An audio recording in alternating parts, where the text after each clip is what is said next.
பைக்குக்கு அடிக்கடி பஞ்சர் ஆகுது இல்லைனாக்கா எதனா ப்ராப்ளம் ஆகுது அப்படின்றதுக்காக ஏர் பம்ப் ஒன்று ஆர்டர் போட்டிருந்தேன். ஒயர்லெஸ்ஸு நம்ம பவர் பேங்க் மாதிரியும் யூஸ் பண்ணிக்கலாம், சார்ஜ் போட்டு யூஸ் பண்ணிக்கலாம் அப்படின்ற ஒரு ஐடியாவில் வந்து நான் இதை ஆர்டர் போட்டிருந்தேன். ஆனால் வந்திருக்கிறது என்னென்னு பார்த்தீங்கன்னாக்கா ஒயர்டு மெட்டீரியல் வந்திருக்கு. இது எப்படி யூஸ் பண்ணுறதுன்னு பார்த்தீங்கன்னா காருக்கு இது யூஸ் பண்ண முடியும், பட்டு பைக்குக்கு இது யூஸ் ஆகாது. இதோட ப்ரைஸ் 600 இருந்துச்சு. மீஷோவில் வந்து இருந்துச்சு.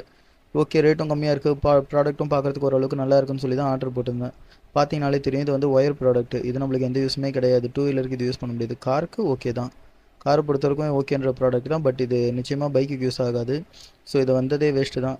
இது தேவையில்லாமல் அவங்க டெலிவரி பண்ணுறவங்களுக்கும் தேவையில்லாத டைம் வேஸ்ட்டு, நம்மளுக்கும் அது டைம் வேஸ்ட்டு. கிட்டத்தட்ட நான் இது வாங்குறதுக்காக 10 days வெயிட் பண்ணியிருந்தேன்.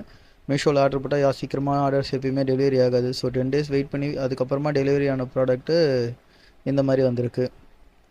இது என்ன பண்ணுறது, அவ்வளோதான். வந்தது அப்படியே எப்படி இருந்துச்சோ அதே மாதிரி பேக் பண்ணி ரிட்டன்